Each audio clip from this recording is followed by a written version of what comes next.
Fala pessoal, olha só, antes da gente dar continuidade ao conteúdo, deixa eu divulgar o meu site com vocês, fisioandreu.com. Então você que é estudante da graduação, da pós-graduação, da área da ciência da saúde, da biologia, quer conhecer mais a respeito da fisiologia, dessa linha de conhecimento que é muito importante, né, para a nossa área de atuação, faça seu registro no meu site, fisioandreu.com. Mais de 150 videoaulas de fisiologia humana que você pode passar por um período de experimentação após o seu registro, beleza? Vai lá, aproveite.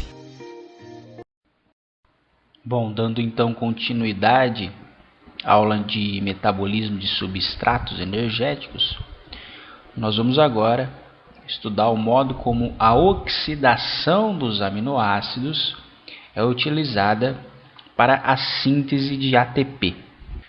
Como bem sabemos, os aminoácidos são as principais moléculas que constituem as proteínas amplamente distribuídas pelos tecidos do corpo.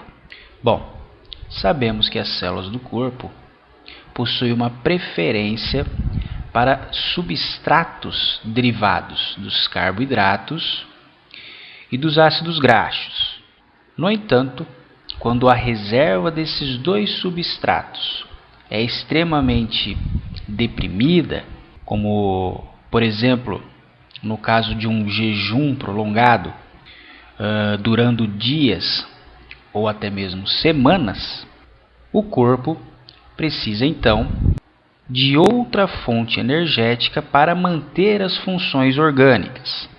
É aí que o organismo não vê outra alternativa a não ser usar os aminoácidos para a produção de energia, para a síntese de ATP. Bom, as principais fontes de aminoácidos que são disponibilizadas para a circulação são derivadas principalmente de uma dieta de proteínas, onde estas são digeridas e absorvidas no trato gastrointestinal. Elas podem ser originadas também da lise de proteínas teciduais, isso é, a proteólise, ou por meio da síntese de aminoácidos no tecido hepático.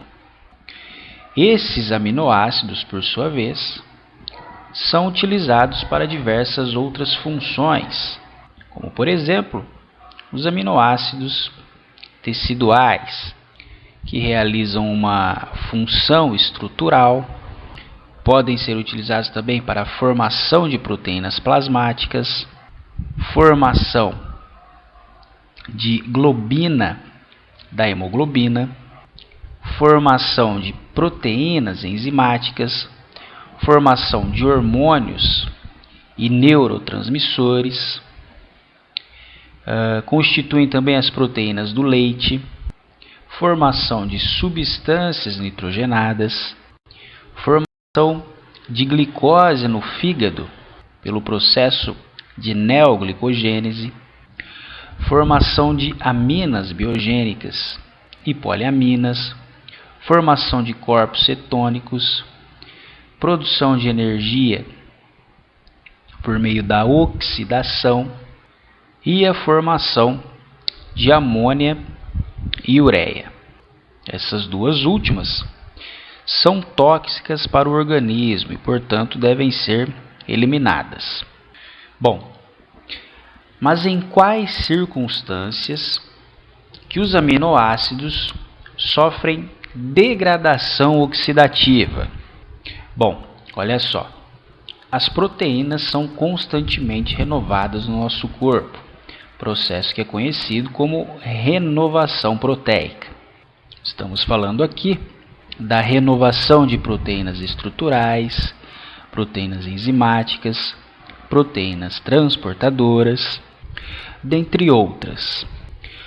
Quando não há necessidade de uma renovação proteica, os aminoácidos derivados da lise de proteínas não são necessários para a renovação proteica.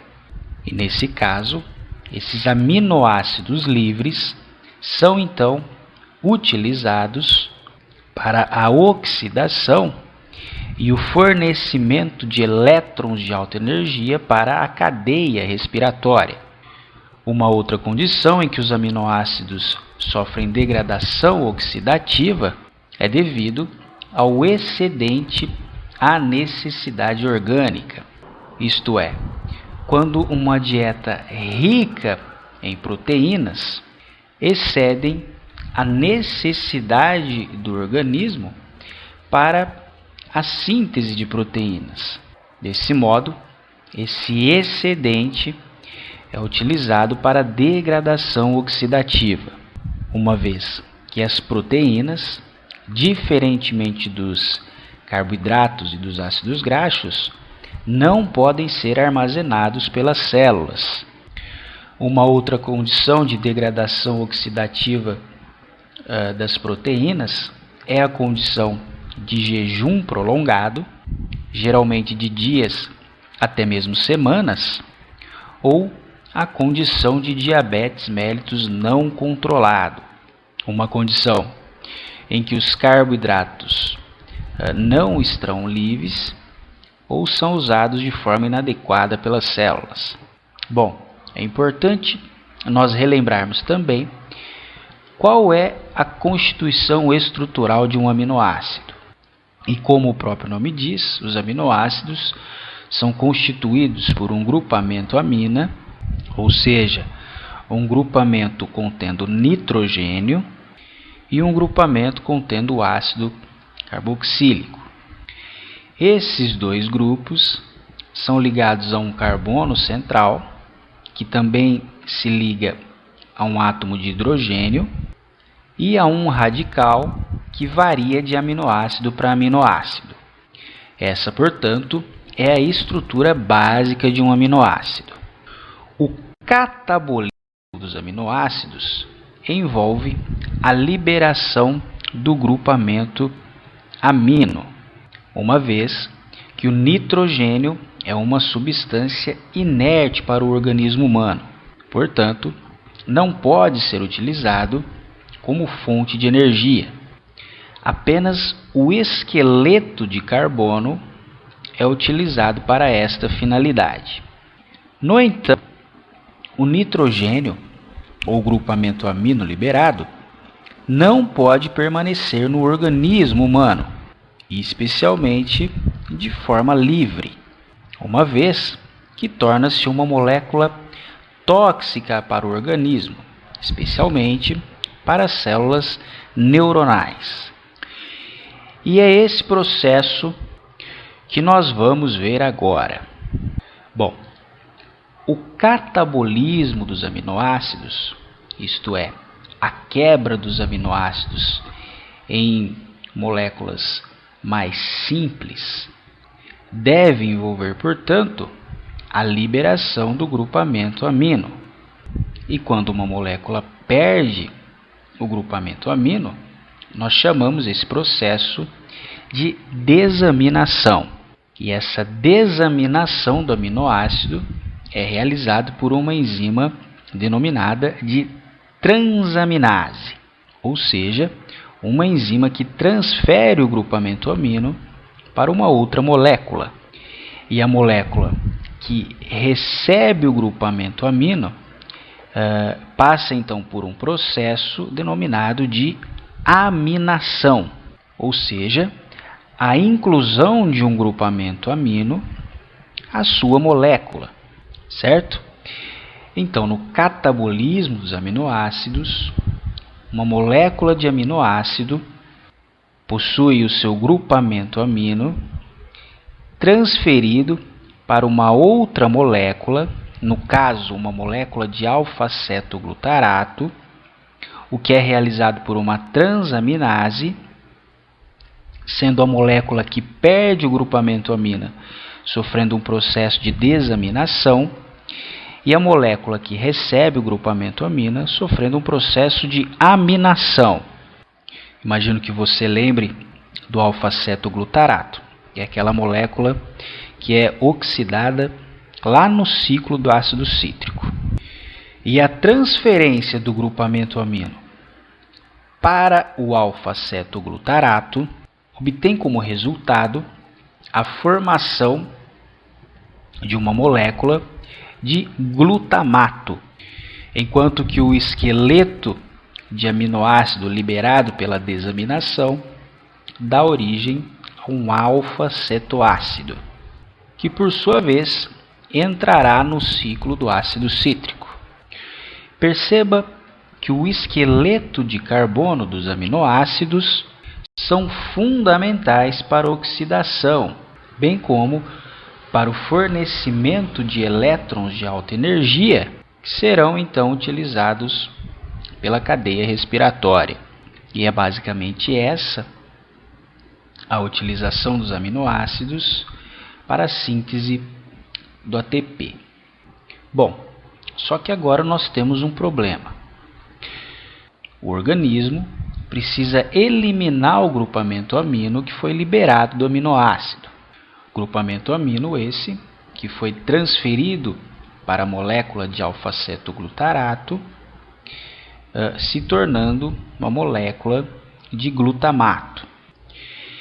Esse glutamato, então, entra na mitocôndria, onde a enzima glutamato desidrogenase realiza uma desaminação oxidativa da molécula de glutamato, ou seja, ela perde o grupamento amino, mas também perde um átomo de hidrogênio. Hidrogênio este que se liga ao grupamento amino, formando uma molécula de amônia.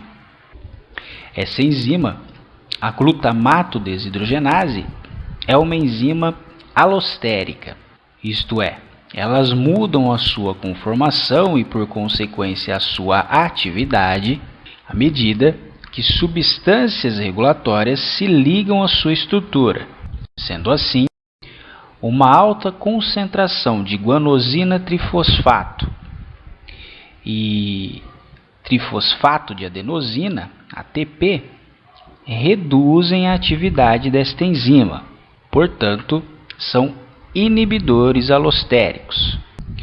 Já um aumento na concentração de guanosina de fosfato e de ADP aumentam a atividade da enzima. Bom, como então a amônia não pode permanecer livre no organismo, ela então se liga a outras moléculas, onde é carreada para a formação de ureia, ou então é excretada mesmo como amônia, ou como ácido úrico. Bom, como a amônia é bastante tóxica para o organismo, ela deve ter a sua concentração constantemente regulada pelo organismo. Desse modo, maior parte dessa amônia deve ser transportada em compostos não tóxicos, para desse modo então ser transferida de tecidos extrahepáticos, ou seja, fora do fígado, e transportado da corrente sanguínea para o fígado ou para os rins, para então ser eliminada. E como que isso ocorre? Bom, quando em excesso, a amônia livre combina-se com o glutamato para formar uma molécula de glutamina. Mas antes disso, o glutamato é fosforilado por meio da enzima glutamina sintetase, que retira um fosfato da molécula de ATP e transfere para o glutamato, formando assim a glutamilfosfato. Essa molécula de glutamilfosfato, por meio da mesma enzima, reage com uma molécula de amônia, liberando um fosfato inorgânico, formando assim a molécula de glutamina. E a glutamina é, portanto, uma forma de transporte não tóxico da amônia. e a sua concentração sérica é utilizada como parâmetro para mensurar o nível de degradação proteica que está ocorrendo no organismo. Essa glutamina é então transportada do sangue, da circulação, para o fígado ou os rins. Nesses tecidos, a enzima glutaminase, presente nas mitocôndrias, libera uma molécula de amônia da glutamina, fazendo com que ela retorne a molécula de glutamato. E no fígado, essa molécula de amônia é convertida em ureia e liberada na urina. Ureia, que também é utilizada como parâmetro para mensurar o nível de degradação proteica do organismo. Bom, a maior parte dos aminoácidos é degradada nos tecidos periféricos e não necessariamente no fígado. Por exemplo, os músculos utilizam energia derivada dos aminoácidos em condições de exercício intenso, assim como também no jejum prolongado. E toda essa degradação dos aminoácidos gera grupamento amino livre. E como então esse nitrogênio, ou grupamento amino livre, é processado pelos outros tecidos? Bom, assim como no fígado, as proteínas são degradadas a aminoácidos. Os aminoácidos, por sua vez, são desaminados, onde o grupamento amino é transferido para a molécula de alfa-cetoglutarato, formando o glutamato. O glutamato pode ser convertido a glutamina, assim como descrito anteriormente, ou pode sofrer uma desaminação e transferir o grupamento amino para uma molécula de piruvato, formando dessa forma a molécula de alanina, enquanto o glutamato retorna a molécula de alfa-cetoglutarato. A alanina pode então ser transportada na circulação, onde segue para o fígado. Bom, mas por que ela é transferida para o fígado? Olha só, os músculos e outros tecidos periféricos não possuem enzimas do ciclo da ureia.